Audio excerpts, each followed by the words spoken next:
कि रेत चला नहीं पढ़ेगा तो कोपचा में चल जाएगा। तो बच्चे, मैं अगर सरकार होता और मेरे हाथ में एक पावर होता कि मैं इनको क्या सज़ा दूं, तो मेरे हाथ में से इनको सज़ाए मौत मिलती। बोली क्योंकि इन्होंने थक गया, इसका मतलब चढ़ गया। 2 कदम पे मंजिल है, तू चढ़ा इसीलिए थका, तो थकता नहीं इसका मतलब तू चढ़ने की सोच ही रहा होगी। जो लोग अभी स्कूल में बैठे हुए हैं उनको सैलरी मिल रही है, आप उठिए, जागिए, और ये जीवन एक दिन मौत के तरफ हर दिन एक कदम है। तो आप मौत तक पहुँचे उससे पहले लोगों के जीवन में चिराग जलाने का काम कीजिए।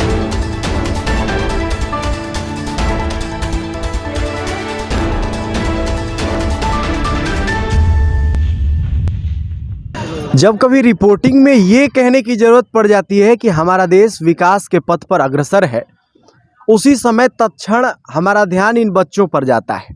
कैमरे के पीछे आप देख रहे होंगे बहुत सारे बच्चे परीक्षा दे रहे हैं, और उस समय हमारा पूरा जो मन है, जो मस्तिष्क है, सब एक साथ ठिठक सा जाता है कि इन बच्चों का जो भविष्य है, इन पर सरकार कहीं ना कहीं नहीं ध्यान दे रही है। और उसके बावजूद भी हम ये कह रहे हैं कि हमारा देश जो है वो विकास के पथ पर अग्रसर है।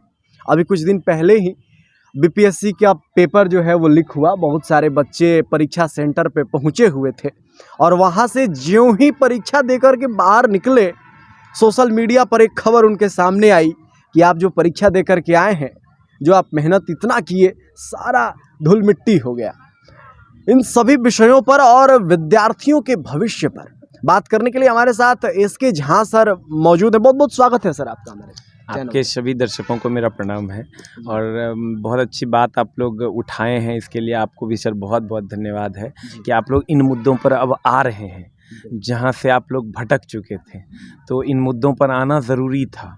बेरोज़गारी पर जब तक हम लोग सब मिल के वार नहीं करेंगे, इस बेरोज़गारी को हराना बड़ा मुश्किल काम है। तो इस शैतान पे हम लोग सब मिल के वार करेंगे, तब जाके ये शैतान मरेगा। सर, बीपीएससी की परीक्षा का पेपर जो है वो लीक हो गया, उस पर कुछ आप टिप्पणी करें, क्योंकि ये सबसे बड़ा, क्योंकि बच्चे जो हैं बड़ा मेहनत करके सेंटर तक पहुंचते हैं।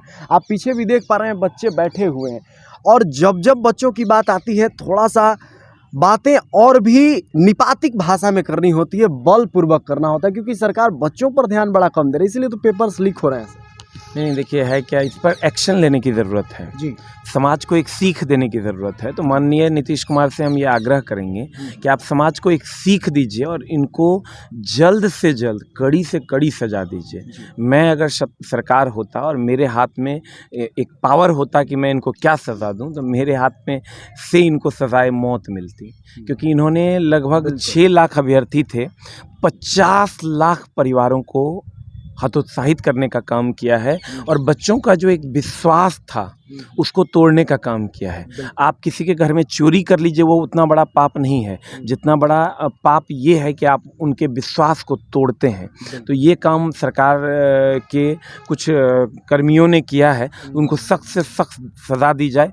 और दूसरा कि सभी बच्चों को, जो भी अभ्यर्थी इनका एग्ज़ाम दिए हैं, उनको सबको स्टाइपेंड दिया जाए। जितना उनका आने जाने में दोनों बार का खर्चा है वो सभी सरकार अवेलेबल करवाए, और आने वाले 3 साल तक बीपीएससी का 1 भी रुपया फीस ना लिया जाए, इसको सरकार खुद से ऑर्गेनाइज करवाए। ये हमारा सरकार से नम्र निवेदन है कि इन सभी लोगों को सिर्फ बर्खास्त न किया जाए, इनको कड़ी से कड़ी सज़ा मिलनी चाहिए, ताकि समाज में ये निंदनीय अपराध हो और आगे कोई भी इस घिनौने हरकत को अंजाम देने की कोशिश ना करे। बिल्कुल, और ये इतना जघन्य अपराध है। आप खुद ही सोचिए कि बच्चे इतनी गर्मी में 67वीं बीपीएससी देने के लिए पहुंचते हैं। हमने रिपोर्टिंग भी की थी, उसमें बहुत सारी बातें हमने अपने दर्शकों से साझा किया था। सर, आप जब यहाँ पर आज सासाराम की धरती पे, पहले तो मैं आपका स्वागत कर दूं, बहुत बहुत स्वागत है। और पैनल में आप देख रहे हैं हमारे साथ छोटेलाल सर भी मौजूद हैं, जो कि महावीर क्विज सेंटर के जो हैं संस्थापक हैं। और महावीर क्विज सेंटर जो है वो अपने आप में एक बहुत बड़ा नाम है। सर, क्या कहना चाहेंगे, आप यहाँ पर पहुँचिए, क्या अनुभूति आपको?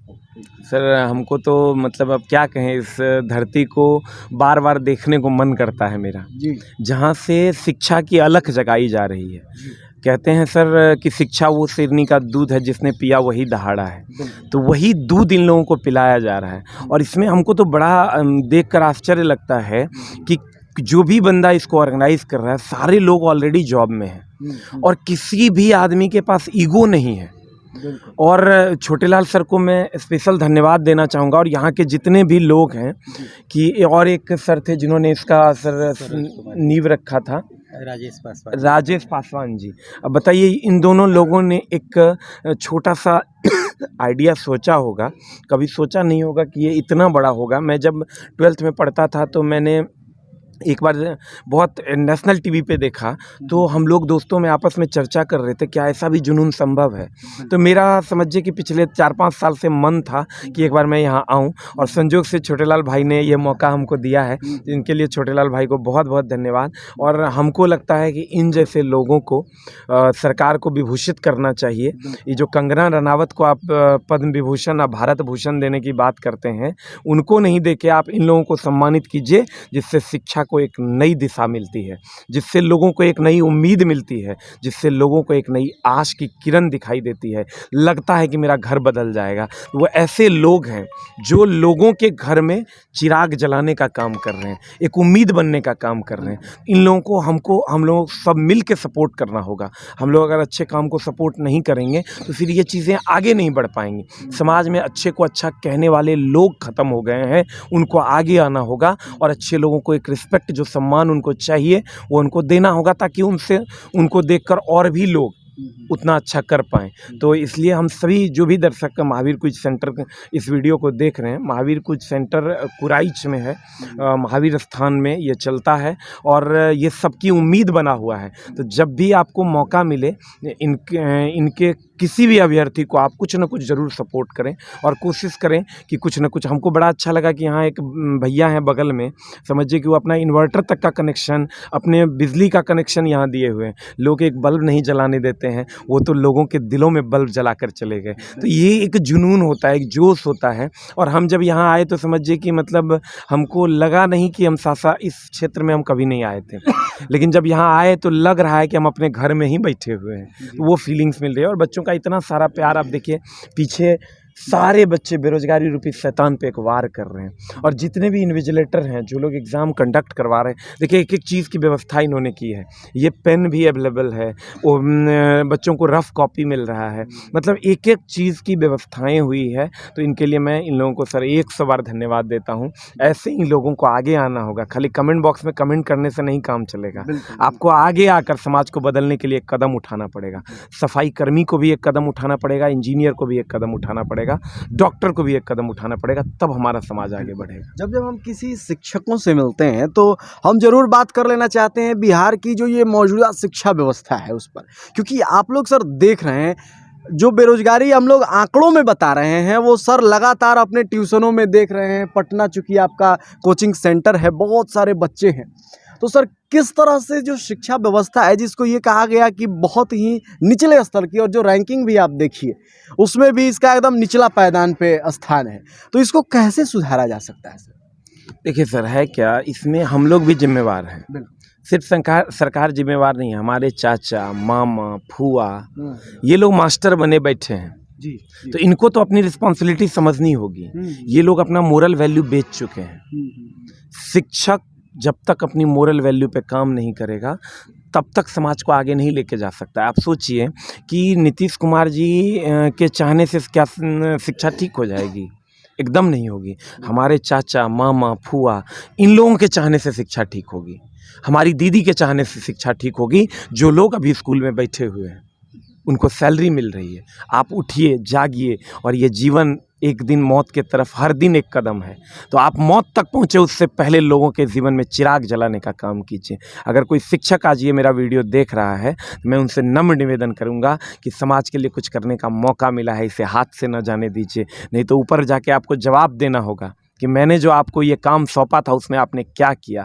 और तब वहाँ आपके पास जवाब नहीं होगा और वहाँ कठोर से कठोर दंड का प्रावधान है। उससे डरिए और डरने के बाद आप जागिए और हर दिन अपने समाज में, अपने अगल बगल में जो भी लोग मिलते हैं उनको शिक्षित करने का काम कीजिए, उनके अंदर शिक्षा रूपी अलग जगाने का काम कीजिए। बिल्कुल। जब हम इसके जहाँ सर के बच्चों से भी मिलते हैं तो बच्चे कहते हैं कि बड़ा दिलचस्प अंदाज है सर के पढ़ाने का, तो दो चार अंदाज का झलक हम लोग यहाँ भी देख लेते हैं, क्योंकि बच्चे यहाँ भी हैं सर के पीछे। तो सर दो चार अंदाज चाहेंगे जो आपका सबसे बच्चों के द्वारा पसंद किया गया जो सबसे अंदाज है वो आज हमारे दर्शकों के सामने रहे। देखिए सर, आप यहाँ या वहाँ भी हम अपने सेंटर पे कभी गार्ड नहीं रखते हैं और ना ही किसी को लाठी लेके रखते हैं, जबकि हजारों हजार की संख्या में वहाँ बच्चे उपलब्ध हैं। बिल्कुल। तो एक गुरु और चेले का जो संबंध है वो बना हुआ है, इसीलिए हम इसको जब भी कहते हैं कि रे चला, नहीं पढ़ेगा तो कोपचा में चल जाएगा। तो बच्चे इसको बहुत लाइक करते हैं कि सही बात है, अगर नहीं पढ़ेंगे तो कोपचा में चले जाएंगे, मतलब गर्त में चले जाएंगे। तो बच्चे इसको लाइक भी करते हैं और बच्चे इसको खूब तन मन धन से अपने जीवन में उतारते हैं कि नहीं पढ़ेंगे तो कोपचे में चले जाएंगे। तो हमें बच्चों को डांटते भी, हमको डांटने से कोई ऐतराज़ नहीं होता है, गलत कीजिएगा तो प्रॉपर वे में डांटते हैं, क्योंकि हमारा अधिकार है उनको डांटना और उनका अधिकार है हमसे प्यार लेना, तो वो भी हम प्रॉपर वे में देने की कोशिश करते हैं। सर ये जो जनरल कंपटीशन के लिए बच्चे इतने तैयारी कर रहे हैं, देखिए धूप है और लेकिन फिर भी ये जुनून, देखिए महावीर क्विज सेंटर जो है वो जुनून के लिए ही जाना जाता है। जब जब यहाँ रिपोर्टिंग करने आने का मौका मिलता है तो हम लोग ये मौका नहीं छोड़ते हैं, क्योंकि हमेशा इनका इतना जुनून होता है कि हर बार नई नई चीज़ें निकल करके सामने आती हैं। होता है कि एक ही चीज़ पे रिपोर्ट कर रहे हैं, अच्छा नहीं लगता, लेकिन हमारे दर्शक भी बड़ा प्रेम देते हैं छोटेलाल जी जब हम लोग यहाँ पर आते हैं इस प्रांगण में इंटरव्यू करने के लिए। तो एक सवाल मेरा ये होगा कि ये जो मेहनत बच्चे इतने कर रहे हैं सर जनरल कंपटीशन में तैयारी के लिए, कहीं ना कहीं एक चीज़ हम ये जानना चाहते हैं कि जो ये बच्चे हैं ये जब स्विच कर जाते हैं, यानी कि अब हमको तैयारी नहीं करनी है, वो अलग बहुत सारे फैक्टर्स होते हैं, तो सर ये स्विचिंग जो है उसको कम करने के लिए, ताकि बच्चे स्विच ना करें, कंटिन्यूटी बनाए रखें, उसके लिए क्या क्या ज़रूरी है? देखिए सर, हुआ क्या था, जब मैं बीटेक के बाद जॉब की तलाश में निकला तो मैं भी थक गया जी। क्योंकि मेरे लिए एक एक पल बहुत मुश्किल था। एजुकेशन लोन वगैरह वगैरह बहुत सारी चीज़ें थी, फैमिली की, सिस्टर की शादी करना, घर बनाना। तो मुझे मैं जब रोड पे ऐसे ही टहल रहा था तो एक दीदी मिली हमको और उनका एक बड़ा अच्छा लाइन था, अभी वो यूपीएससी क्रैक की है और उनका एक लाइन मेरे दिमाग में अभी भी घूम रहा है। तो मैं वो बात बच्चों से शेयर करना चाहूँगा कि वो हमको बुलाई और बोली कि क्या बताओ अब क्या चल रहा है जीवन में। मैं बोला कि मैं थक गया, परीक्षा देते देते मैं थक गया, एक दो जगह रिज़ल्ट भी हो रहा है, वहाँ ज्वाइन करने का मन नहीं कर रहा है, मैं अब मतलब एग्ज़ाम देते देते थक गया। तो वो हंसी और बोली, थक गया इसका मतलब चढ़ गया, 2 कदम पे मंजिल है, तू चढ़ा इसीलिए थका, तो थकता नहीं इसका मतलब तू चढ़ने की सोच ही रहा है। तो 2 कदम पे मंजिल है, 2 कदम और तेज़ी से लीजिए। अगर किसी को लगे सर ना हम थक गए हैं तो दिमाग में एडजस्ट कीजिएगा, चढ़े हैं इसलिए थक गए हैं, 2 और कदम सरिया के लेना है। और सरिया के लीजिएगा तो सर आपकी मंजिल आपका इंतज़ार कर रही है, आप कोपचा में एकदम नहीं जाइएगा, इसकी गारंटी है। बिल्कुल। तो हम चाहेंगे कि यहाँ से जो इस पूरे जितना आप टेस्ट देख रहे हैं, बड़ा ही मन गदगद हो जाता है जब भी छोटेलाल जी से हम लोग मुलाकात करते हैं। बहुत बहुत स्वागत है आपका हमारे चैनल। जी धन्यवाद। आज सर आपके प्रांगण में पधारे हैं, वैसे तो हनुमान जी का हमेशा पहरा रहता है इस प्रांगण में, क्या कुछ कहना चाहेंगे छोटेलाल जी आज? देखिए, ऐसे तो महावीर क्रिकेट सेंटर पर मीडिया का काफ़ी फोकस रहता है, लेकिन न्यूज़ सुपर 7 का जो फोकस रहता है एक मतलब काफ़ी हम लोग मतलब आप लोगों से खुश रहते हैं। किसी प्रकार का ओकेजन रहता है महावीर क्रिकेट सेंटर में, आप लोग को पता चलता है और आप लोग यहाँ रिपोर्टिंग करने के लिए आते हैं, ये बहुत अच्छा लगता है क्योंकि ये बच्चों के लिए है और देश के लिए समर्पित है। हम भी देश के लिए, नेशन फर्स्ट, नो कॉम्प्रोमाइज जी। तो इसमें धन्यवाद देने की कोई ज़रूरत नहीं है, हमारा कर्तव्य है जी। और रहा बात महावीर क्रिकेट सेंटर में क्यूज का और टेस्ट का, जी जी, तो यह 16 सालों से चल रहा है। 2006 में इसका नींव हम लोग डाले थे, बिल्कुल, और आज यह 16 वर्ष से चल रहा है और नियमित रूप से टेस्ट होता है। लेकिन आज का टेस्ट इसलिए महत्वपूर्ण है जी, क्योंकि हम लोग के बीच आर्थिक रूप से कमज़ोर बच्चों के मसीहा इंजीनियर SK झा सर उपस्थित हैं। यह एक मतलब बहुत ही मतलब महत्वपूर्ण पल है। बिल्कुल।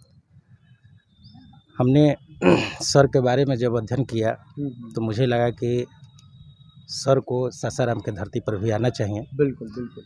अभी पिछले संडे को सर के साथ हम बैठे हुए थे पटना में, तो सर हमको अपने कैंपस के सबसे ऊपरी तले पर ले गए और वहाँ कुछ बच्चों से मिलाए। बाद में पता चला कि ये सारे बच्चे देश के कोने कोने से आए हुए हैं एनटीपीसी CBT 2 का एग्ज़ाम देने, और वहाँ पर सर रहने और खाने का सारा व्यवस्था किए थे। कोई उड़ीसा से आया था, सब अपना अपना परिचय दे रहा था लोग। कोई उड़ीसा से आया था, कोई बंगाल से था, कोई राजस्थान से था, कोई छत्तीसगढ़ से था, माने हर राज्य से था। एक बच्चे वहाँ बेंगलोर के आए थे, प्रॉपर बेंगलोर का निवासी वो स्टूडेंट आया हुआ था। बिल्कुल। उसके बाद सर का एक स्कीम चल रहा है अभी आपको बैरिया में, जहाँ बस स्टैंड बन रहा है पटना में। 300 दिव्यांग बच्चों का निःशुल्क शिक्षा, खाना और माने सारा व्यवस्था कर रहे हैं सर। बिल्कुल। तो हम लोग को लगा कि इस तरह के माने सर जो कार्य कर रहे हैं, ऐसे शिक्षक को हम लोग को महावीर क्यूब टेस्ट सेंटर में आना बहुत सौभाग्य की बात है। और सर को हम लोगों ने आमंत्रित किया और सर ने आज देखिए, जो यहाँ कष्ट समझेगा वही करने के लिए आगे भी आएगा।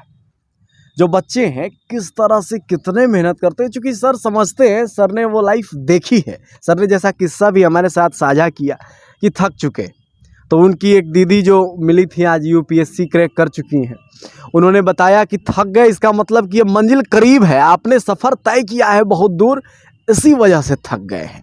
और सर के डायलॉग, सर एक और डायलॉग सुनने में आ रहा है कि आपका मशहूर है, वो भी चाहेंगे कि आप बोल ही दीजिए। अब हम लोग अंत में नहीं नहीं सर, डायलॉग नहीं है ये है क्या, हम लोग तो सर फिल्मी स्टार नहीं हैं कि, लेकिन बच्चों के बीच आज देश बदल रहा है। सबसे बड़ी बात देखिए, पहले क्या होता था कि बच्चे कोई सेलिब्रिटी हीरो आता था, कोई हीरोइन आती थी, तो बच्चे उसको देखने जाते थे। आज देश बदल चुका है, आज लोग शिक्षक को देखने जा रहे हैं, शिक्षक के साथ बच्चे सेल्फी खिंचा रहे हैं। तो ये देख के हमको बहुत अच्छा लग रहा है। तो इसीलिए बच्चों को कहते हैं कि प्यारे बच्चों, हर हाल में इस बदलते देश में अपना योगदान दीजिए, नहीं दीजिएगा तो बुरा में चल जाइएगा। इसलिए प्यारे बच्चों, आप कोशिश कीजिए कि हर हाल में अपने घर से निकलिए और इस शिक्षा रूपी शैतान पे एक वार कीजिए। एक वार आप करिए, एक वार आपका दोस्त करेगा, और एक दिन हम लोग इसको मिल के इसको हरा देंगे। बिल्कुल। तो बहुत ही मोटिवेशन मिलता है, वो एक ऊर्जा मिलती है, और हम लोग बड़े ही सौभाग्यशाली होते हैं। कभी कभी ये हमारा जो क्षेत्र है बड़ा ही हमको अच्छा लगता है, क्योंकि हम लोगों को जो पॉजिटिव वेव्स हैं वो अलग अलग व्यक्तित्व से मिलते रहता है। बहुत बहुत धन्यवाद सर आपका कि आप हमारे चैनल पे आए। बहुत बहुत धन्यवाद सर। ऐसे आप लोग जो कर रहे हैं, अच्छे अच्छे कामों को समाज में ला रहे हैं, कोशिश कीजिएगा इसको कम ना होने दें, ताकि अच्छे लोगों को समाज में, छोटेलाल सर जैसे लोगों को समाज में एक रिस्पेक्ट मिले, और ये लोग और इनसे जुड़े हुए लोग और आगे कुछ करने की कोशिश करें। और इस कोशिश करने वालों की हार नहीं होती, कुछ ना कुछ अच्छा होते जाएगा और भारत एक बार फिर से विश्वगुरु बनेगा। बिल्कुल। तो यूं ही नहीं मिलती राहियों को मंजिल। बार बार हम ये कहते हैं कि राहियों को मंजिल मिलना इतना आसान नहीं है। यूं ही नहीं मिलती राहियों को मंजिल, एक जुनून सा दिल में जगाना होता है। पूछो चिड़ियों से कैसे बना आशियाना, उड़ उड़ कर एक एक तिनका उठाना होता है। बहुत बहुत धन्यवाद। आप जुड़े रहिए न्यूज़ सुपर 7 के साथ, हर पल की खबरों के साथ हम आप तक बने रहेंगे। तब तक के लिए आप हमारी पूरी टीम को दीजिए इजाज़त। धन्यवाद।